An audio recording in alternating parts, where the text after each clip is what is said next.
discussion, including media coverage of President Ramaphosa's schedule and health during the course of this past week.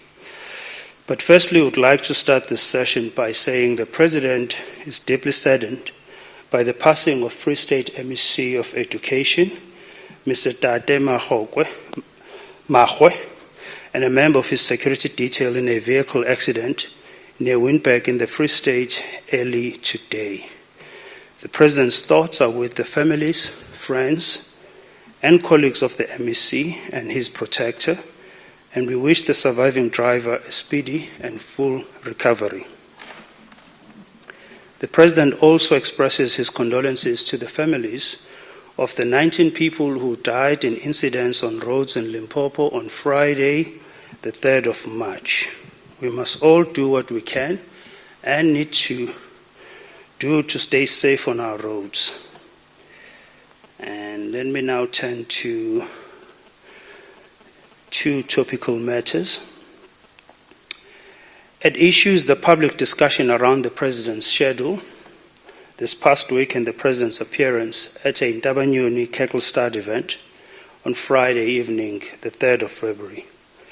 Let me once again emphasize that the President is fully seized and committed to his oath of office and the day-to-day tasks of leading the nation out of the difficulties we face. In the State of the Nation address on the 9th of February, the President said, and I quote, "The people of South Africa want action, they want solutions, and they want government to work for them." End of quote. This is exactly the President's attitude as he goes about his work day and night.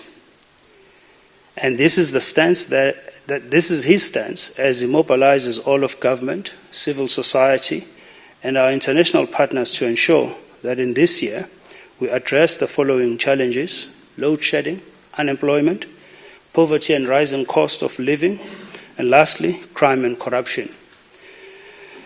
This context is important as we look back over the past few days.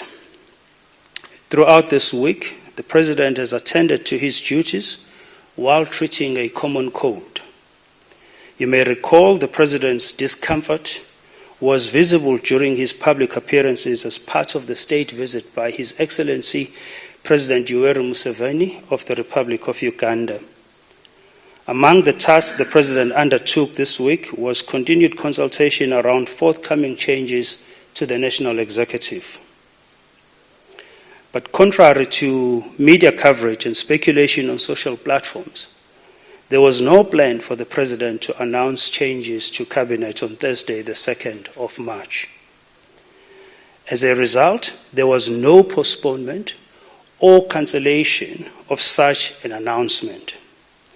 On Friday, the 3rd of March, President Ramaphosa honored an engagement of the Ntabanyoni Kekelstad. This was a dinner preceding an annual auction. The dates for these events were scheduled a number of months ago. In view of his discomfort, the President made a brief stop at Friday's dinner to greet guests. President Ramaphosa did not attend the auction itself the following day, as his cold persisted and required that he should rest. The accusations and misinformation we've seen around this matter are therefore completely unjustified. While he is still nursing his common cold, the President is finalizing his reconfiguration of the National Executive. Furthermore, there have been parliamentary processes, such as the swearing in of certain members of Parliament, that the President needed to take account of whilst he is finalizing the formation of the executive. The President appreciates the importance of putting in place a national executive that will build on the commitments government has made for faster growth through our investment drive, economic reforms, public employment programs, and expanding infrastructure programs. Having exercised his constitutional prerogative, the President will announce the new National Executive at 7 p.m. tomorrow, Monday, the 6th of March 2023. This will reinforce government's focus, as the President said in SONA, on those actions that will make a meaningful difference now, that will enable real progress within the next year, that will lay a foundation for a sustained recovery into the future. At this stage, I'll open the floor to questions, colleagues. Thank you.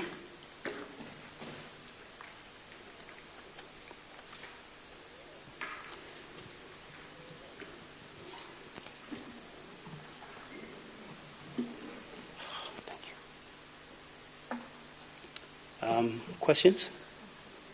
Are we done? Oh, okay. Kenny? Kenny Mapanga, SABC News. There's some questions surrounding the President's absence in engaging the nation as well as the media as these developments continue. Could you just clarify why this briefing was addressed by you and not the President himself?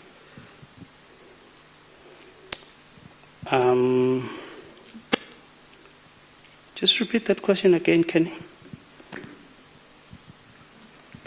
Please. In this period of anxiety, members of the public were anxious and wanted to hear from the President amidst this confusion and speculation around these different appointments that they expect to happen. Just provide clarity on why we haven't heard from the President himself to date. Okay, so I've just confirmed now that the President will announce the new National Executive tomorrow at 7 p.m. That will be Monday, the 6th of March. I think your question is unfortunately informed by the wave of speculation that has been doing the rounds. And we have a number of times clarified this matter, that A, there was never any set date for the President to announce the reconfiguration of the National Executive. There was never any deadline. This is an exercise of his prerogative. I've just stated now that he has been in consultations, and furthermore, there's been other parliamentary processes where certain members have been sworn in, and the President needed to take account of that process. So I wouldn't characterize this period as the President being absent. On Tuesday, he hosted his Ugandan counterpart. There was a brief media interaction. Thereafter, he continued with his duties. So I'm not quite sure what will inform the characterization that he's been absent. He's been at work, notwithstanding the common cold that continues to persist. And we've clarified that the cold has not in any way prevented him from fulfilling his duties, and he continues to be at work. Spamandla.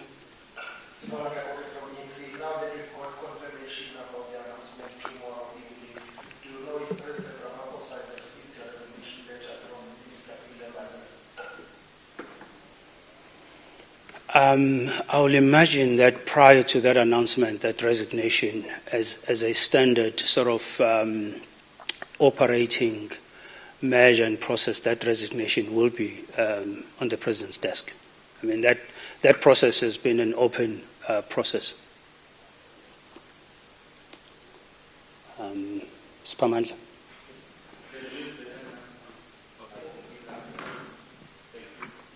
Yes, Sipamandla Koke from ENCA again. I know you do not speak on behalf of the governing African National Congress, you speak for the President, but the Secretary General of the ANC had said the issue of the reconfiguration of the executive would have been concluded by the end of February. In consultations, do you know what has taken so long? I know the President did not give the date when he intends to do that. You have confirmed now that he will do it tomorrow. But one would assume that as a deployee of the governing African National Congress, he would have been in sync with what the ANC would have wanted him to do. There was an expectation that it was going to happen by the end of February. Any indication what took so long? Is it the consultations? Bearing in mind that it's his prerogative anyway to decide when and how to do it. Spamandla, I'm not quite certain what will have informed or what will inform the assertion that it has taken this long. If I recall very well, and I stand to be corrected, I also heard the Secretary General of the governing party saying that the President will exercise his prerogative in time and pleading with your colleagues to be patient. So I'm not quite sure which of those do you want me to respond to, but that's the statement that I also had coming from him. So again, I think it's quite unfortunate that we've had this unwarranted wave of speculation on a matter that the President was always going to conclude based on the need, the urgency, as well as his undertaking that he will do so. So we cannot comment much on speculation that has been, driven by your colleagues and driven by who knows else, except to just emphasize what the President has said and emphasize what the President has committed to.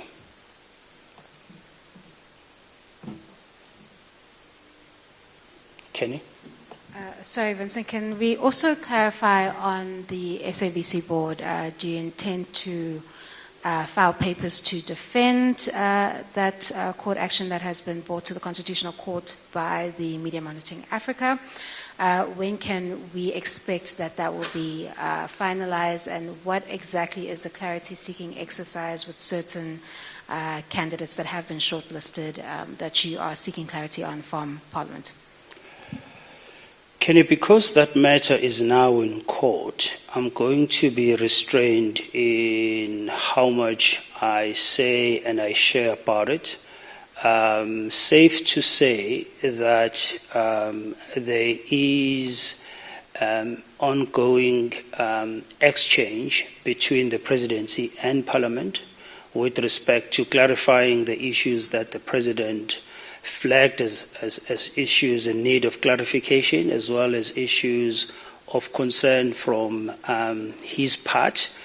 Hopefully, we should be in a position to announce the SABC board once those matters have been clarified. With respect to the court papers, yes, the legal team is working on those court papers and they will be filed in time. Speaking of courts, I know last week you did touch on the Concord Direct Access matter, and you said you would sit with or rather the President would sit with the legal team to weigh out the options. Have you decided to take the matter to the High Court? Has a decision been made by the legal team regarding how to take this matter forward?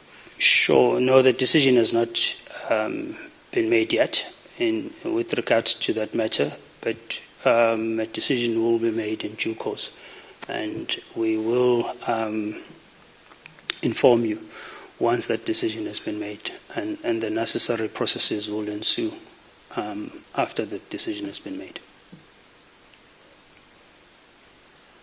Okay, now that the date has been given, I think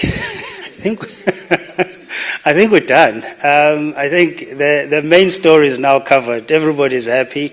Spamandla can go to his Shisanyama, unless there's one question, but I think we can call it a day.